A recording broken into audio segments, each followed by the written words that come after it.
So we're going to start with the beginning of the Torah service. So that in our Siddur Sim Shalom for Shabbat and festivals, that will be on page 139.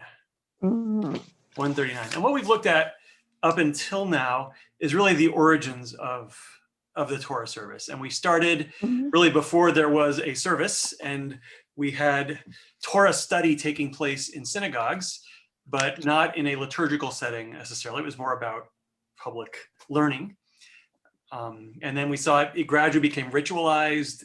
The idea of not letting 3 days pass by without some sort of communal Torah study taking place led to Torah reading on Monday, Thursday, and Shabbat. And then we saw kind of the earliest layers of the Torah service as really being just about saying a blessing and reading from the Torah and then having some sort of matching haftarah without any ritual around it.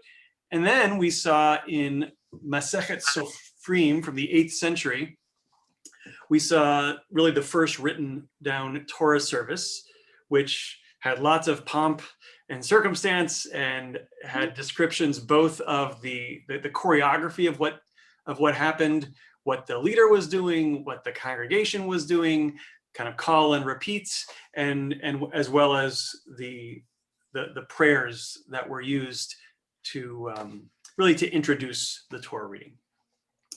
Now we're going to look at what we eventually have in our Siddur. A lot of what we saw in Masechet Sofri, by the way, was quite familiar to us, and we can see how it served as the basis of what we have today, and you can just imagine how our Torah service became fuller and fuller as the years went by. So on page 139, we're going to look and we're going to see what we've got here. So the rabbi says the Torah service will begin on page 139. What is the congregation doing at that point? Switching books. No, we still have this book. We haven't pulled out the Chumash quite yet. What's our physical position at that point? Sitting. We're sitting, right? So we're sitting. So let's see what we're gonna say to kind of get ourselves ready. So the first lines: Ein kamocha va'Elohim Adonai ve'ein kama'asecha. Right? Or we could sing it, right? Ein kamocha va'Elohim Adonai ve'ein kama'asecha. Right? There's none like you among the Elohim, among the gods, Adonai, ve'ein kama'asecha, nothing like your deeds. And this is from Psalm 86. And then the next line, Malchutecha, Malchut kol olamim umemshaltecha bechol dor vador. So Malchut is your kingdom.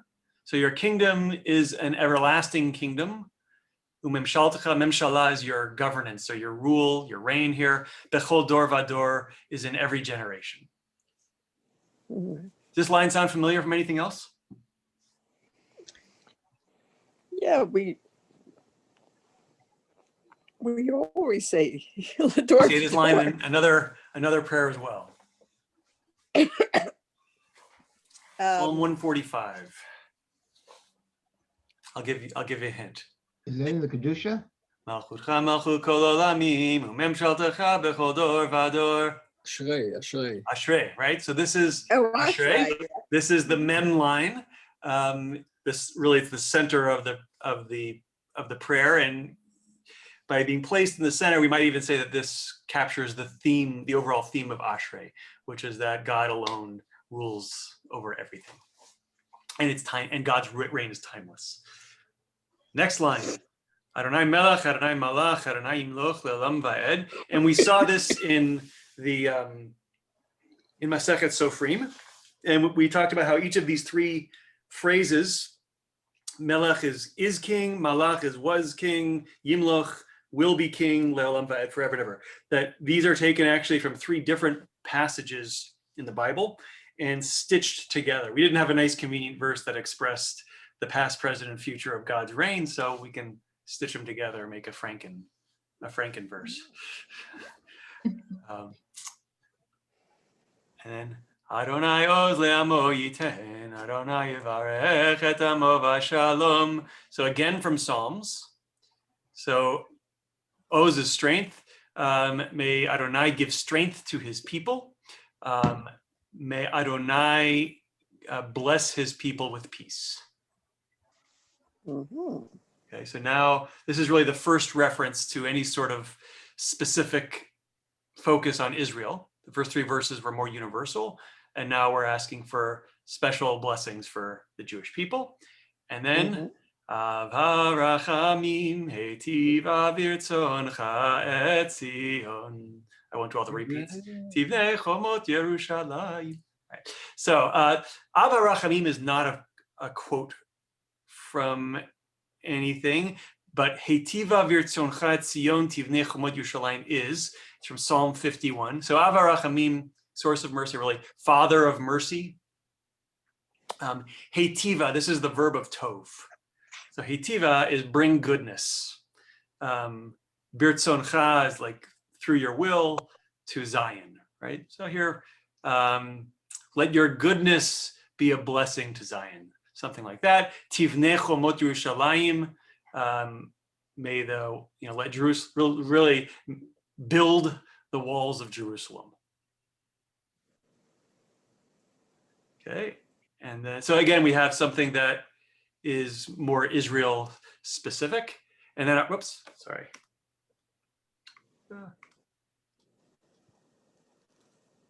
Sorry, jumped ahead of myself. Ki v'cha levad batachnu melech el ram v'nisa adon olamim.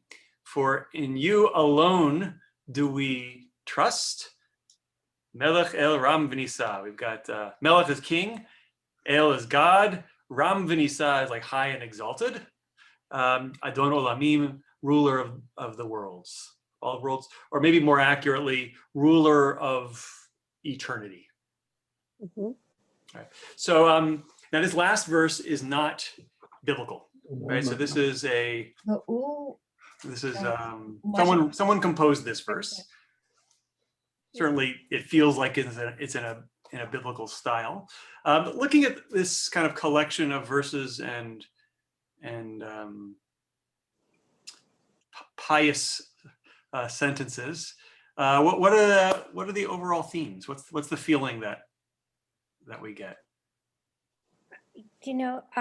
I want to say I'm very struck because I sing all those songs just automatically, and I've never thought about them until I'm looking at them. But it seems to me, if I were writing a Torah service, that I would have all of this be about the covenant, and that this is about our special relationship with God, and that that is something to do with the Torah instead of something to do with God. Nothing here, no mention of Torah anywhere here. Yeah. I'm shocked. You're shocked. Stop smacking me, Okay, so that's what is not here. What is here? What does this feel like? Is there a story that's being told? That God on high, the director of traffic, kind of, that God is there taking care of us, and like that. Okay. It's the greatness of God. Yeah. Reiterated in so many different ways to prepare your mind for when we go to the Torah, because God is the prevalent. Right. So the greatness and uniqueness, right? So God is the unique ruler of the universe in space and time. The word melech or malchut comes up repeatedly, right? So in the second line, we have malchut and memshalah. Third line, melech, malach, yimloch. The last line, melech el ram v'nisa. So this idea, this image of a king is quite strong in this verse. And if you think about all of the kind of the choreography of the Torah service, it almost feels like it's a coronation service. Yeah. You could imagine, like, if you were in a in England and the Queen was coming out, right? You could imagine a similar kind of setting where, before she walks in, people are sitting down, and then everybody stands up and she walks in. Maybe she parades around the room and people face her and they want to, touch the hem of her garment, something like that, right? And they're singing big, majestic songs, definitely in a major key.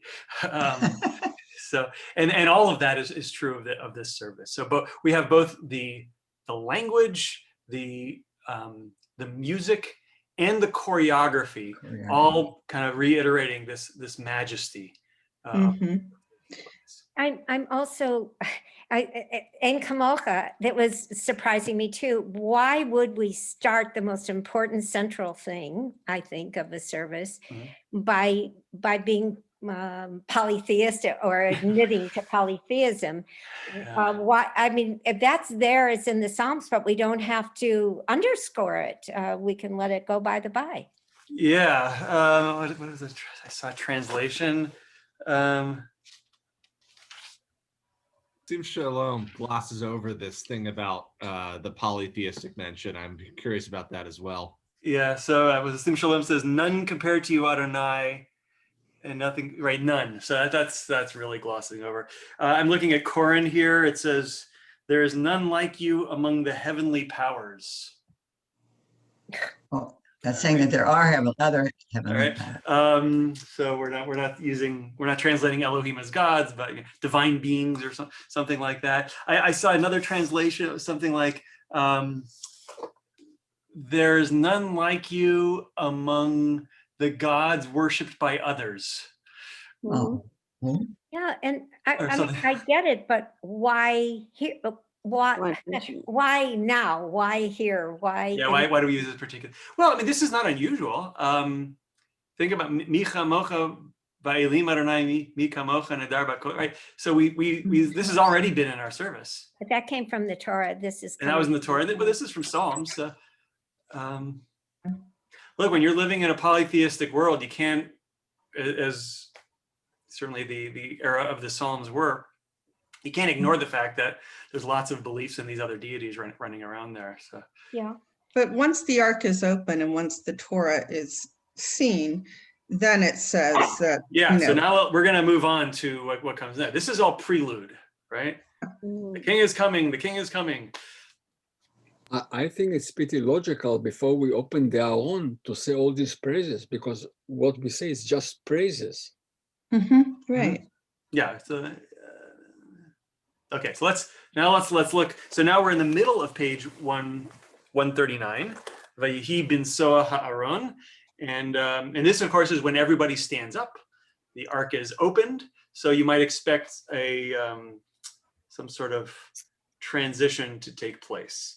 So Vayihi bin Soah ha'aron, Vayomer Moshe, and it was literally in the travelings of the ark that Moses would say,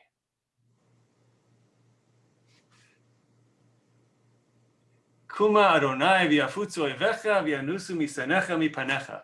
Arise, Adonai, may your enemies be scattered. May those who hate you flee before you. Okay. Interesting. Why are we saying this here? Yeah. Yeah. All right, well, we got to see where this, so this is from Numbers. Before, everything was from Psalms. Now, all of a sudden, we're shifting to Numbers. So let's see what this passage is talking about. So this is Numbers chapter 10. It's in Parshat Beha'alotcha. And actually, interestingly, a connection to last week's Torah portion, Moses' father-in-law Yitro appears in this part in Ba'alotcha as well. Right before this little passage, Yitro has said that he wants to go back home now, and Moses begs him not to go. And then Yitro says, no, really, I'm going back home. And Moses says, please, I'll give you land. You can get a portion in Israel. And then the conversation's over. We don't hear Yitro's response. Presumably, I don't know. We don't even know. And then it jumps right into this passage. All right. Vayisu mehar Adonai derech shloshet yamim, va'aron brit Adonai nosea lifnehem derech shloshet yamim latur lahem menucha. They marched from the mountain of the Lord. What is the mountain of the Lord? Mount Sinai. A distance of 3 days. Aron brit Adonai, the ark of the covenant of the Lord, traveled in front of them on that 3 days journey to seek out a resting place for them. Va'anan Adonai alehem yomam benas'am min ha'machaneh. and the Lord's cloud kept above them by day as they moved on from camp. All right, so this is describing how the Israelites marched in the wilderness, right? So right after seemingly failing to convince Yitro to go with him, because he wanted Yitro because Yitro knew all the good places to camp in the wilderness. He was a desert guy, right? Maybe he's a tracker or something. So it seems like Yitro doesn't go, and so now the ark is serving this function for them. The ark is the tracker, right? The ark is going to go out in front. It's going to find the good places to camp. And then when it's going to stop, then that's where the Israelites are going to set up camp. It's going to go in front. What else do we see here? Anan Adonai, the cloud of the Lord, is going to be there. And in other descriptions, we see that it's a cloud by day and fire by night, so that God's presence is always visible to the Israelites. But it's also that it's also going to serve kind of like as their GPS, right? So wherever the cloud goes, that's where they go. And it seems like it's going like maybe you have the ark being carried right behind this pillar of cloud and fire. So, and look how it's described as well. Aron Brit Adonai, right? Susan, you were talking about, you'd want to see some reference to the covenant. Well, here is a reference to the covenant. So and Aron is an ark, like a cabinet. Brit Adonai is the covenant of God. All right, so now we're going to continue this little passage. And if you look in the Hebrew, we got these weird upside down nuns. Yeah, what are they? Those are in the Torah. The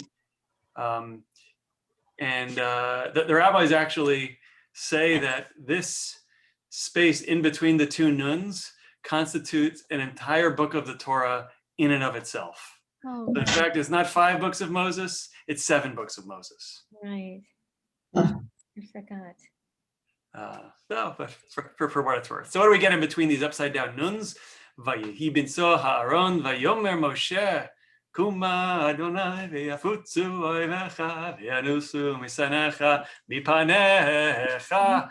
All right, so when the ark was to set out, binso ha'aron, in the journeying of the ark, vayomer Moshe, Moses would say, "Advance, O Lord, may your enemies be scattered, and may your foes flee before you." Okay, so what's the image that you have in your head now? The parting of the Red Sea. No. Ring of the Red Sea. Okay. Oh, really? So this ark is going in front with God's presence manifested above the ark, and Moses is going to invoke this whole journey with this prayer, maybe war cry, maybe basically saying that this, in our journeys forward, all of our enemies should get out of the way, essentially. But we're invoking God as the one who is going to do that through kind of the manifestation of God's presence. So and you can imagine they're in the wilderness. It's a risky time for the Israelites. So this is good for them. And then we're going to continue. Uvnucho Yomar Shuva Adonai Revavot Alfei Yisrael. And when it halted, literally when it came to rest, in its resting, he would say, "Return, O Lord, you who are Israel's myriads of thousands."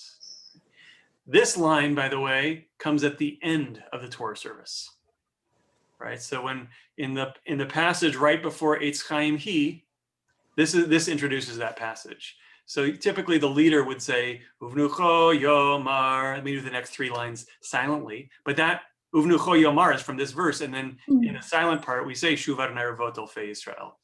Return, O Lord, you who are Israel's myriads of thousands. So what does that mean? Return, O Lord. The enemies can come back now. No. We're saying God return. Well, this is the word that's literally 10,000, isn't it? Rivavot, Rivavot is translated as myriads, but yeah, maybe it means 10,000s. 10,000s of thousands of Israel, something like that. It's very strange wording. It refers usually to like the heavenly armies, the heavenly hosts, right? So that, and there's this, belief or hope that when Israel goes to battle, it's actually God going to battle on behalf of Israel, and all the, the armies of the Lord are going forth. And when the armies of the Lord are victorious over the forces of evil, then that's reflected on earth by Israel being victorious. Is it suggesting that God should go back up in heaven now that they've come to a camp, or that God has been flitting around and now should go in the ark and just stay quiet until we're ready to go again? I don't know about in the ark, but I would say above the ark, right? So when they're camped, the tabernacle is set up in the middle of the camp, with the ark in the middle of that, in the Holy of Holies, and God's presence in the cloud and fire column being above that, but that's in the middle of the camp. So instead of God being out front above the ark, God is now in the middle of the camp above the ark. So maybe that return has something to do with that. So while we're out on the road, we want you to go before us and scatter our enemies. When we come to rest, we want you to stay in the middle of our camp and to assure us with your presence, to protect us in that way.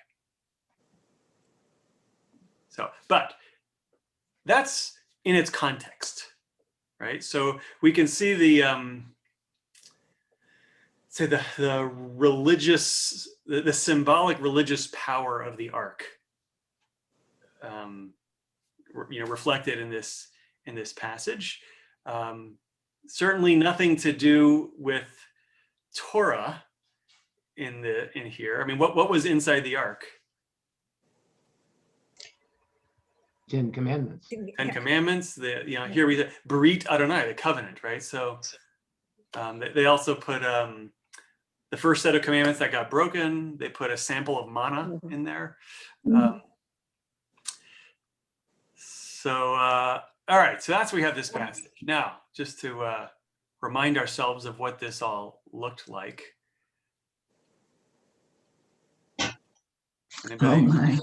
Anybody got the reference? No. Like The golden maybe there's a calf? lost ark, but this is a physically dangerous thing. No, this image. What is this image from? Yeah. Come on, people. Come on.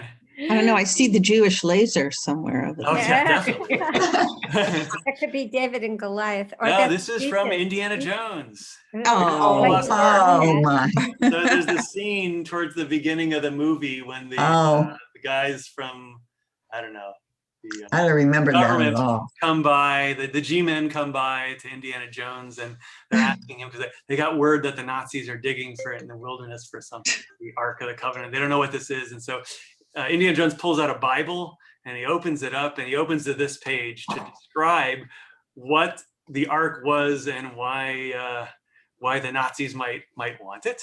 And it's based on this passage that we just read, that they would lead it out with them in front, and it would go out into battle, and God would cause the defeat of all of Israel's enemies when they went off into battle. And in fact, this happens in a later story in the Bible, in the book of Samuel, where they bring the ark out against the Philistines, but then they lose it.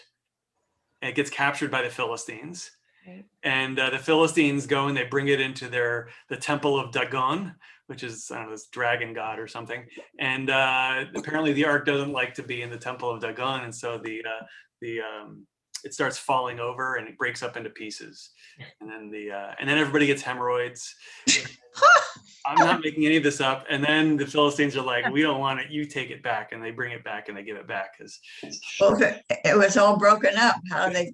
the ark is Right. clearly in the wrong place. So there's this belief that the ark is this, I don't know what the right word, talisman or something like that.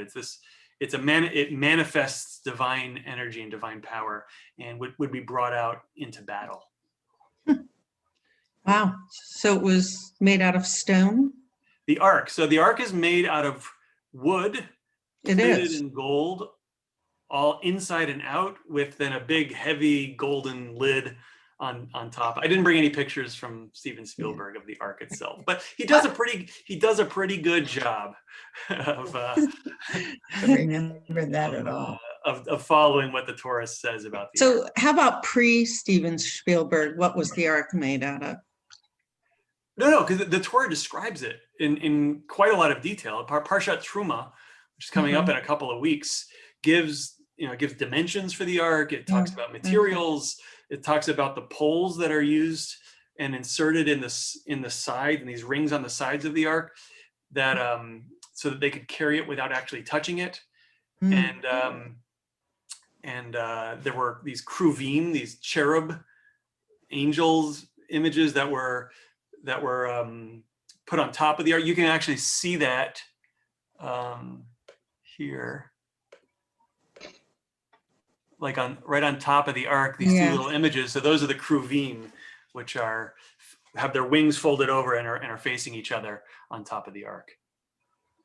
I'll So pay attention. why, when we're not supposed to make any kind of graven image of a god, are there images of something on this immensely holy artifact? Because God told us to. You can't make any images except for the ones that you can make.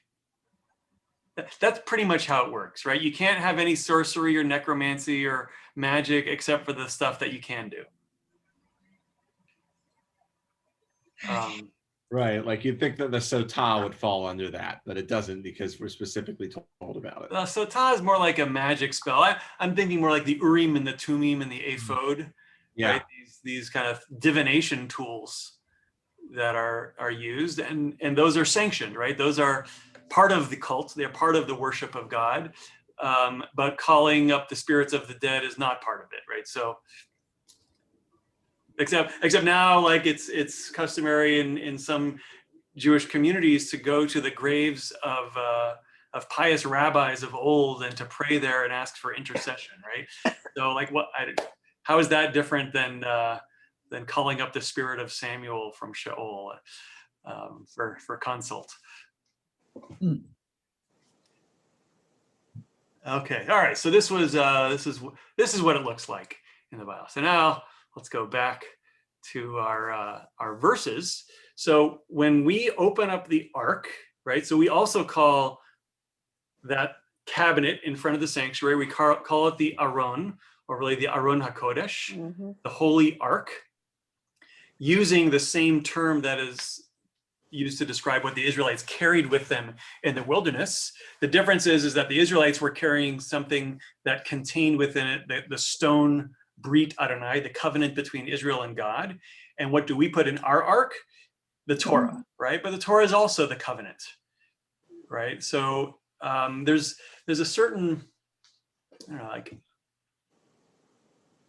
overlap or identification of the covenant of the covenant with God, or the 10 commandments, the Decalogue with Israel, right? So on Shavuot, what do we refer to Shavuot as? Giving of the Torah. Man matan Toratenu, the time of the giving of our Torah. But what do we actually read? We're actually reading, the giving of the 10 commandments.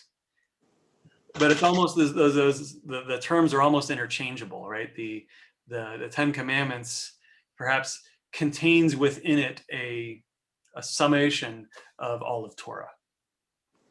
But it weighs a lot less, so it's easier to carry. Easier, right? So quite interesting that the first reference we make to Torah, or seemingly to what we're actually doing in that room, is really, it's a war cry. So what comes next? Ki mitzion tetzei Torah udvar Adonai Yerushalayim, right? First time we've actually said the word Torah. Ki mitzion tetzei Torah. For from Zion shall the Torah go out, or go forth, right? Udvar Adonai Yerushalayim, the word of Adonai from Jerusalem. All right, so this is a different kind of a message.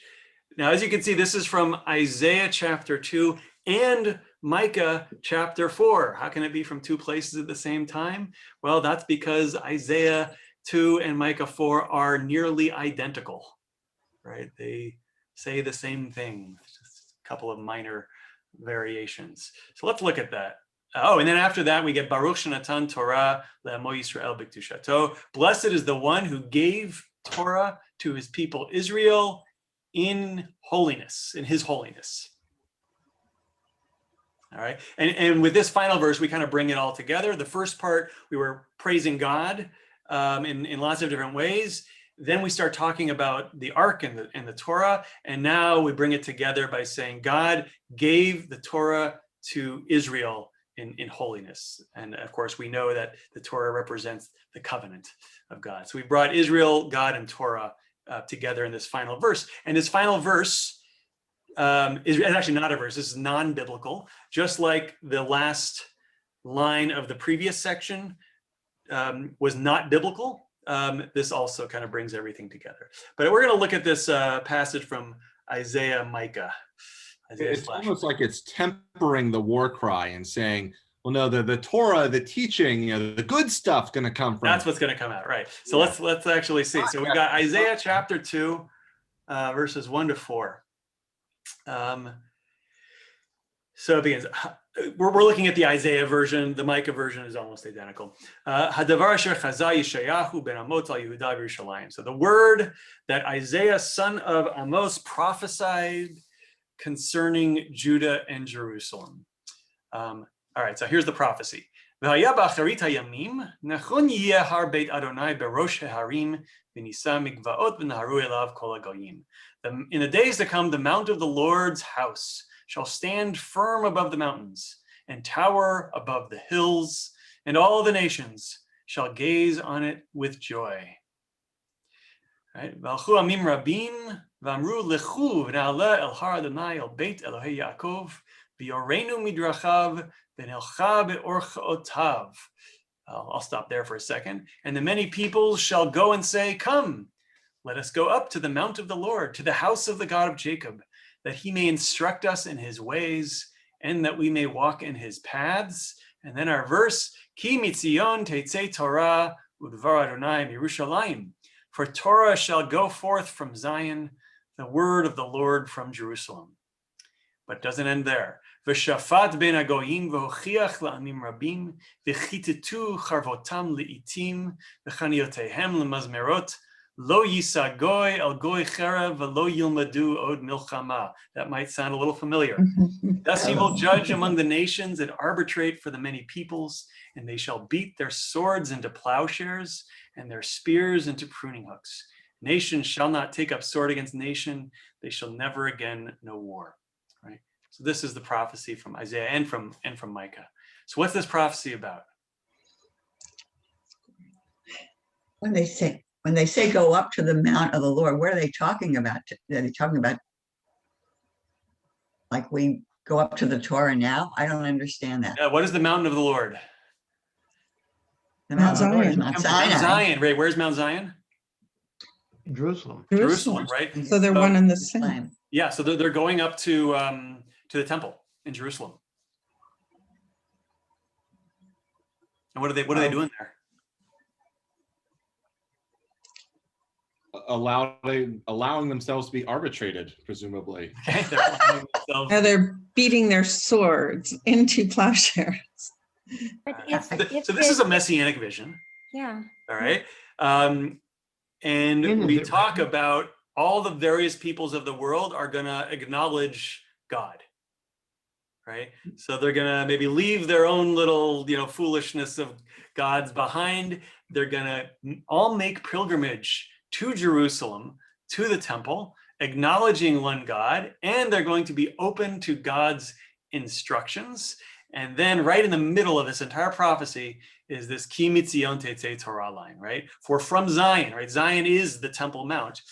From Zion, the Torah shall go out, and the word of the Lord from Jerusalem, right? So the image in the Indiana Jones picture that we saw, right? You got the ark and the light shining out, right? So this is a different way of looking at that concept of light shining out into the world, right? In this case, it's not a war cry.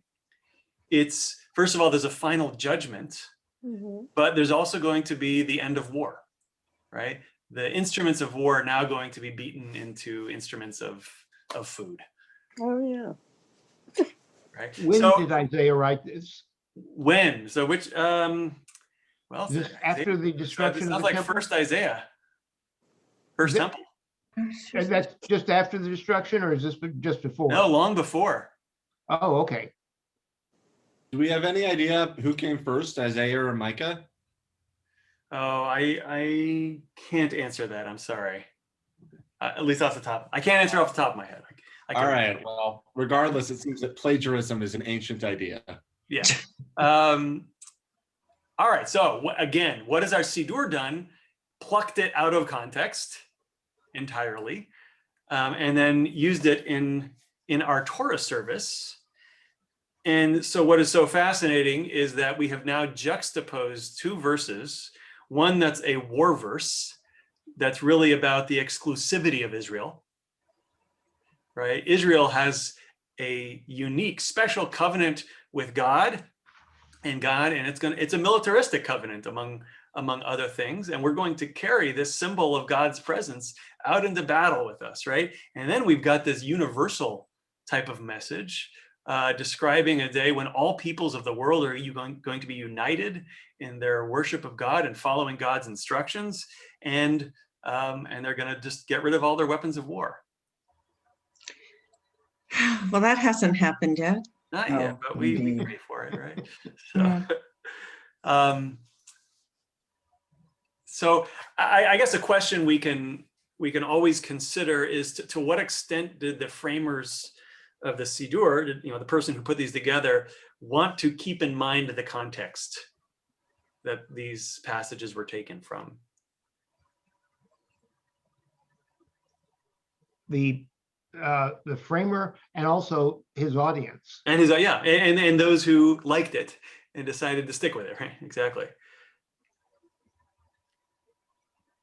And this Ki mitzion tetzei Torah uvra Adonai Yerushalayim, this is used all over the place. I mean, you see this inscribed on synagogues all over the world. Kind of reminds me of like spread the word. Yeah. But it's not telling us to proselytize. It's just saying in the end of times, this will happen. It's not contingent on anything that the Jewish people have to do. It's not you do enough mitzvot, this will happen. It's just God's going to come back because God is so awesome and God's going to make this happen. That's right. And it's not saying that the other peoples of the world are going to embrace the covenant of the Jewish people. Yeah. When it says Torah here, it doesn't mean 5 books of Moses. It means, the word Torah means instruction. So there's, so we've got, and in the expression, Torah and Devar Adonai are parallel to each other, right? So we've got the instruction and we've got the word of God. So, maybe, I don't want to necessarily look at this through the rabbinic lens, but there's an idea that God's going to have some expectations for all the peoples of the world, probably to worship God in an appropriate way and to, behave towards each other appropriately. Alibi. Yeah. But you were talking about the context a moment ago, and it seems that in the Siddur, most people are not going to be are going to be thinking about it. Sorry, Max, I didn't quite catch that. That in the context of the Siddur, most people are going to be thinking about the 5 books of Moses. Oh yes, of course, yeah, and that's why it's used. And even the language of taking the Torah out, right? Tetzei Torah, the Torah is going to go out. So this is what we're saying right before we take the Torah out of the ark. Oh. Right, and we also the Torah is represented as Devar Adonai, the word of the Lord. Right, we take the Torah out of the ark and we read it, and we're reading God's word. So all of the symbolism of the Torah service being a kind of a mini Sinai event, right? We're standing at Sinai, we're experiencing God's revelation through the words of Torah. So all this is, if we take it out of context, it's all captured in this passage.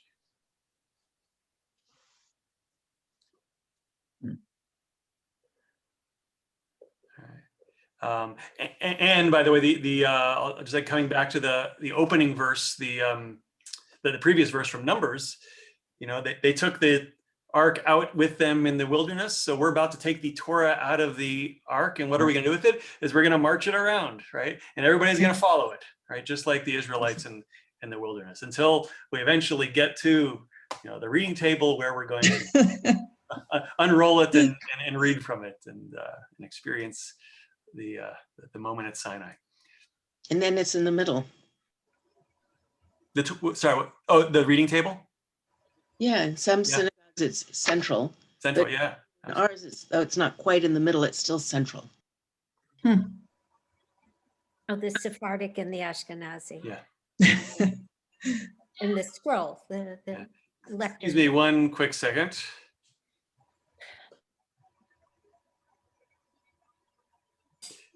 All right, sorry about that. Just a quick parental break. Okay, let's continue on. Because now it's time for a Kabbalistic interlude on Shabbat. So now we're on the bottom of page 139. Brich Shmei Damare Alma, right? So this is not Hebrew. This is Aramaic. This passage begins on the bottom of 139, that whole paragraph, Brich Shmei, and then it continues on to 140. And in our Siddur, we've broken it up into 2 additional paragraphs. The first begins, Ana Avda Dekucha Brichu, and then by the box, Be'ana Rachetz. And of course, we sing Be'ana Rachetz during the Torah service. So just in terms of like where we're at choreography-wise, the top of 139, we're sitting as our introduction, getting ourselves ready to welcome the king. Then Vayhi ben Soa, the ark is opened, we all stand up. And then on Shabbat, we take a pause for this Brich Shmei. And what you'll But you usually read something before that. Yes, so, and we'll see why, I'll explain why I do that in a moment. Let's say before I started reading something during that section, what would we do? We would have kind of a short moment for silent something or other. Maybe some people would read this in the Aramaic or in the English, or they would think of their own prayer, or they would stare off into space or whatever, whatever. And then the leader would start singing it Be'ana Rachetz by the box on 140, and everybody would join in. Be'ana Rachetz, right? All of this still in Aramaic. So what is this? All right, it's from the Zohar. All right, so what is the Zohar? The Zohar is probably the most important of our Kabbalistic texts, not the only one, but it's the most important. It was written in the second half of the 13th century and the beginning of the 14th century in Spain, although it is put in the mouth of Rabbi Shimon Bar Yochai and his students of the 2nd century in the land of Israel. It's written in Aramaic, and it's written in not particularly good Aramaic.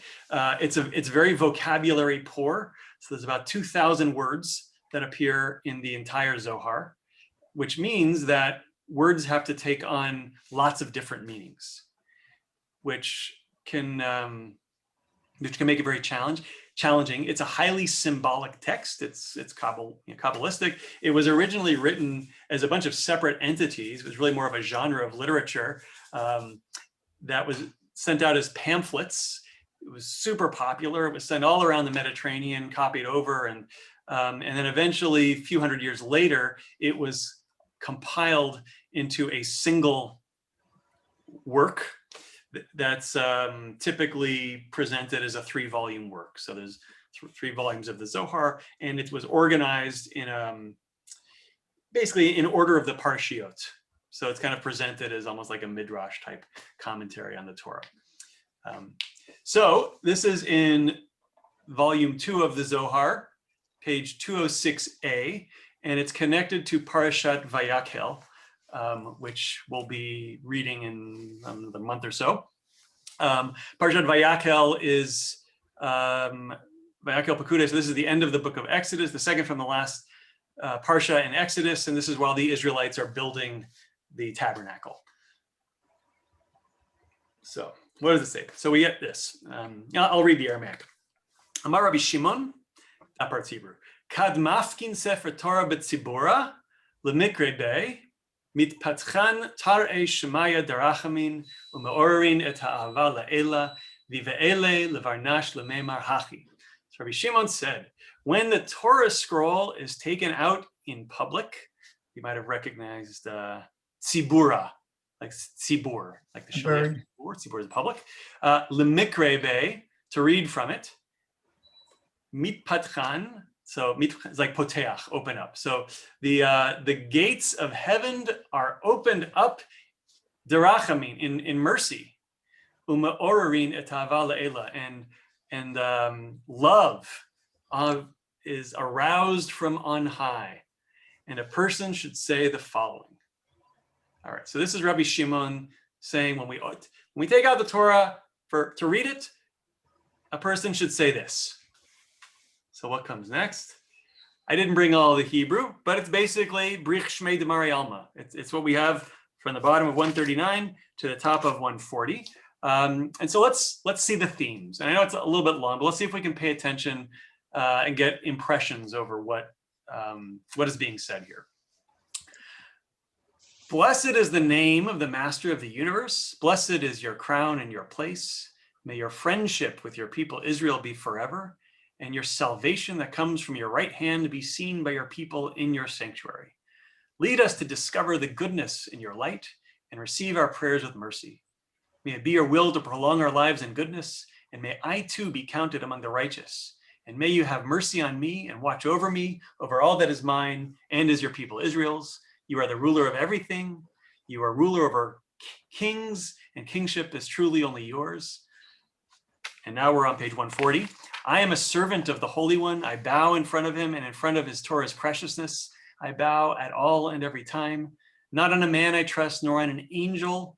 I rely rather on the God of heaven, that is a God of truth, and his Torah is truth, and his prophets are truth, and who performs many acts that are good and true. In him I trust, and I will say praises to his dear name.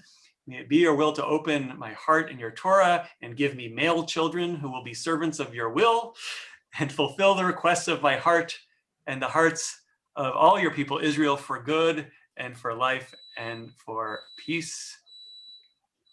Amen. All right. All right. Themes. Don't worry about the line about male children, because it was removed from this passage, not just in the conservative Siddur, right? It's not included in an Orthodox Siddur either, which is kind of interesting, right? So Anyway, May I back up?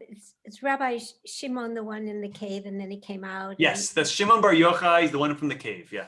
So the second time that he came out, he was turned because he saw a poor man hastening home for Shabbat to do something, and he was overwhelmed with feelings of love and how people loved God and were in his mercy. So this I think that was the story, but then this seems like it's related to that was part of his vision at that time. Yes? No. I mean, crazy? that story is probably what led the author of the Zohar to put Rabbi Shimon at the center of this 2nd century mystical circle. So what you would typically have, or you often have in the Zohar, is a couple of rabbis are arguing with each other, and then Rabbi Shimon comes in, and that's when he gives them the real Torah, right? Mm-hmm. And so he's kind of the Kabbalistic master. And I think that story of him and his son in the cave is very much what contributed to that legend around him. All right. So what is it now? Look, the introduction is important. The introduction is not in our Siddur. So, but what he said is that when we open up the ark, it's a propitious time, yes. Right? Prayers are received. Prayers for mercy, appeals to mercy it's a really good time, more so than at any other times. And so therefore we should take advantage of it. And he says, this is a prayer that people should say. Now, this was not initially included in the Siddur. You might have had individual rabbis or individual Kabbalists saying this, or they might say something else. Sometime around the 1600 or so, it did start to be included in the Siddur, and then it kind of got canonized in liturgy as being the prayer that is said.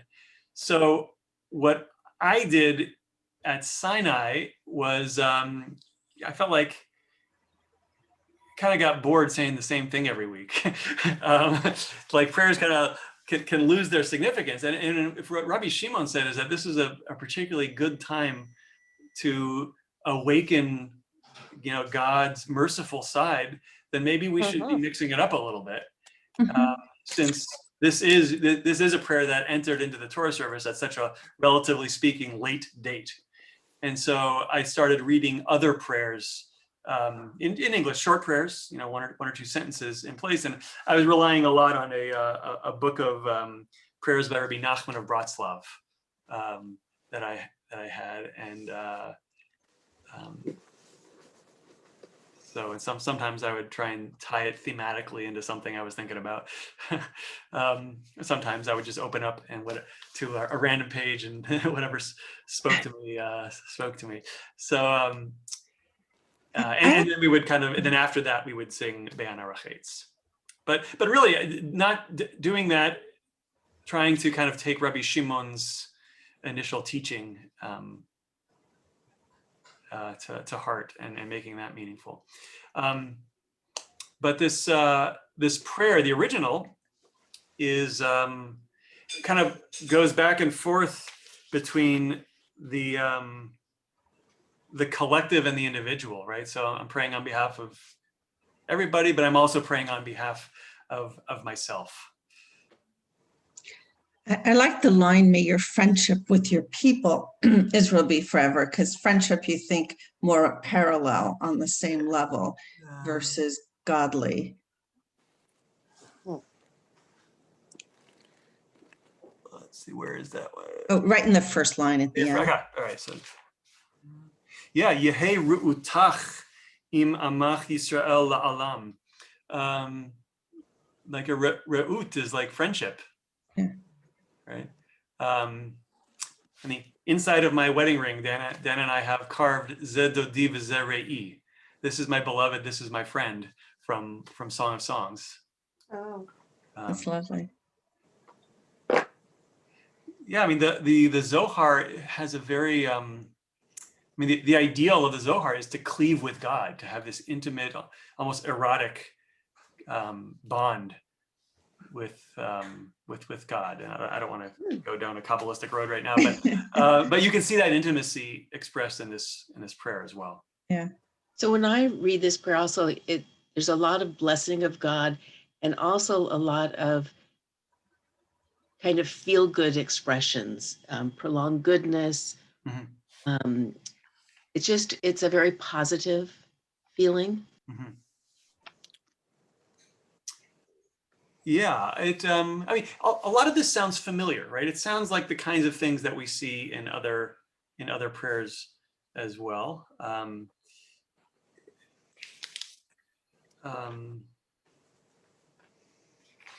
Yeah, but it's in not particularly easy Aramaic.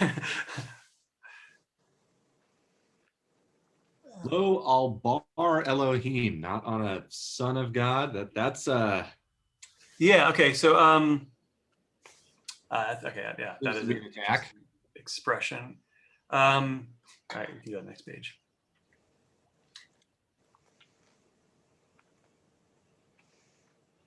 Okay. So this is on page 140. So where it starts, Ana avda de kuchibrichu. I am an eved. I'm a servant of the Holy Blessed One. Disagidna kame, that bows before him. Umikame dikar oraite bechol idan v'idan. And in front of his Torah's preciousness at the Yikar, the Yikar is precious. The preciousness of his Torah at every time. And then it says, La al enash rechitzna, not on an enash. Enash is a person, an ish. Not on a person do I rely. V'la al bar elahin samichna, and not upon a bar elahin do I depend. So what is bar elahin? Well, we all know what bar means, right? Ben. Bar is the son, right? Bar mitzvah, right? And elahin is Elohim, right? The son of Elohim. Okay. All right, so Max, I assume that what you're getting at is this a dig subtle against- rejection of Christianity? Um, Yeah, well, is it? I'm not sure exactly. You came up with that, yeah. So Bar Elahin, it could be the son of God. It could be Bar Elahin, B'nai Elohim, right? The angels is an expression for angels. Bar can also mean, doesn't have to mean son. It can mean except, other than, right? Not upon anything other than God do I depend. So we really have probably three different all valid possible ways of understanding what that expression means.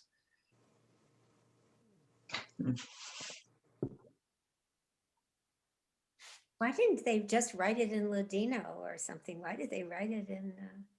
Why Aramaic?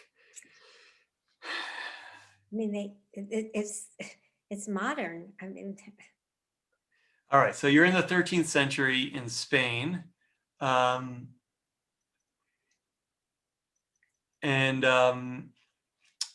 You want to sell a lot of books.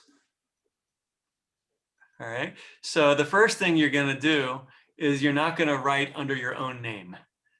You're going to write under somebody else's name. And somebody whose name is going to carry some weight. okay. Oh, Spielberg. Right. So, and the theme is you're writing Kabbalah, right? And so if you can, something that is by its nature is esoteric. So if you can present something in a that's kind of shrouded in mystery, it makes it more appealing. This is all from a very cynical perspective. You should understand. I don't have any doubts that the people who were writing this were believers, but it's what's called pseudepigraphical, right? We're writing something as if it were being written by someone of ancient times, and the language of ancient Jewish text is Aramaic, right? It's the same language as the Talmud. It's the language that the Tanaim would have been speaking with each other on a daily basis, and so it makes sense to be rewriting this text in that fashion, right? In the mouths of second century teachers, in the language that they would be using. Of course, the grammar is often Castilian Spanish grammar, but. Well, it's the theme of the course. If you want to be innovative, you have to make it look old. Right, exactly. Exactly.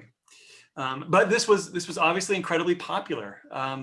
It's now become a prayer composed by the great Shimon Bar Yochai, and so we include it in our Siddur, and it's an example of the influence of Kabbalah on mainstream Jewish practice.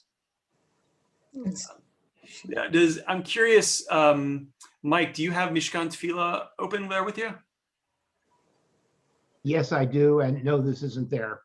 Not even the Be'an Arachetz? No, what they do have is Siu Shirarim, which sort of brings in the opening of the gates theme. Ah, interesting. Okay, and is Vayihi Ben Soah in there? No, No. Okay, so in Mishkan Tefillah, I assume it starts with Ein Kamocha. Is that? it starts with Ein Kamocha, and it's exactly what Sim Shalom has, Av Harakamim, and then we go to Ki Mitzion. So we skip the Vayihi Ben Soah. Yes, We kind of skip the militaristic. that apparently was a theme of the early reform. Yeah, and then so after that it goes to Su'usharim Rashechem. Yes. Right. So, and that's that, which is interesting because in the traditional Ashkenazi Siddur, that psalm, which is Psalm 24, and you can see 24, it on 9 page, and 10. sorry, 24, 9 and 10. 9 and 10. Yeah. So if you look on page 154 in Sim Shalom, that entire psalm is the psalm that's used to return the Torah to the Ark when it's not Shabbat. Oh, Oh, when it's not. But what many Reform Siddurim did is they took the lines of Se'usharim Rashechem, open up the gates, as I think an appropriate set of verses to be singing when we're opening up the doors of the Ark. So, and according to the little footnote here is, it was in the first Reform prayer book of 1819. the Se'usharim. Yes. All right, so that's a long-standing Reform tradition to Interesting. include that there. And so after Se'usharim, it goes straight to the Shema. Then it goes to Baruch She'aman Torah, which we've already seen in Sim Shalom, and then it goes to the Shema. And it goes to Shema. Okay, interesting. All right. All right. Well, this is a good place for us to stop, and I think we'll be able to even finish next week for the Torah service. Yeah. Do you have time for an over question? Sure. That's been preying on me. So, which was it? Was it prayer or Torah service that was a central part of developing a worship service? You know what I'm saying? Mhm. So if before, when we had the temple, we sacrificed animals and maybe sang songs, right? So now when we're developing a way to worship, could have been prayer, it could have been Torah. For us, I'm going to say for me, a Reform sensibility, since I only go to services on Shabbat, it's Torah-based, Yeah. Torah service-based. But maybe that's wrong even from a modern Jewish perspective. Well, based on what we've been studying, how would you answer that question? It seems that this just has a piece of it, that prayer is the main thing that was given to us in the old books, that they said, this is what you should do. It was prayer. These are the prayers you should say. Should you say the Shema? Until what time can you say the Shema? And then you have to do this. And then the Torah reading gets to be an add-on. At some time gets incorporated, it seems to me, into a service. I mean, I think that's right. Service. Yeah, I think that's right. Because it was the destruction of the temple that led to the need for the prayer service. Destruction. And we've seen this, that really every part of the service is there to replace something that took place in the temple. Oh. The Torah service, though, didn't come from the temple. It came from the synagogue. And the synagogue wasn't a place where people came to pray. I mean, there were synagogues before the temple was destroyed. And the synagogue was literally a house of gathering, which seemed to be a place where sacred scrolls were stored and a place where people gathered to hear the Torah being read, to learn. And the rabbis ritualized that and created halakha around that, right? So the idea that we need to have a fixed reading of the Torah every Monday, Thursday, and Shabbat, maybe that even preceded the rabbis. And now we're going to fold that in to the liturgy. I wonder if it was controversial at the time, if some of the people who held Torah study didn't want it just read out, without parsing and without talking and without arguing and all of that. It could have been dramatic. And I've never had these thoughts before because I just take it so much for granted. Well, I think a lot of it is that the rabbis adapted practices that already existed. Well, somewhere in my mind, I have Monday and Friday and Shabbat because that's when people came from market, and so that's when Monday, people were Thursday. reading. Monday and Thursday. So Yeah. people were there at the market, so then they were reading it. They just used it opportunistically. And I'm not sure that there was ritual around it, just a chance to read the Torah. Well, we saw the earliest layer for the rabbis was you say a bracha, you read the Torah, and then you say another bracha. Which makes sense, That's right? it, right? If that's right, that it was Ezra just reading to the masses, Yeah. or Well, whatever. that's even That makes what's sense. described in the Mishnah. There seems to be some sense in which the morning service kind of accumulates or accretes other practices, that Shachrit and Musaf get kind of lined up one after the other. You throw the Torah service in there, you throw the Shema in there, you throw Birkot HaShachar that we talked about. There was some discussion, do you say that on your own? Do you say that with a group?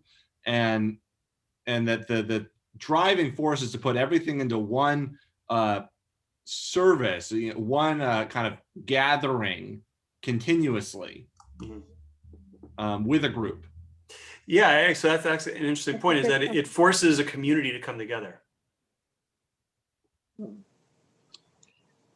I think the transitions generally are hard for people to get that they're happening, unless you're, coming to services all the time and you're really honed in on what's going on. All right, so here's the shortcut to the transitions. Whenever there's a Kaddish, it's a transition. I'm serious. That's one of the functions of the Kaddish.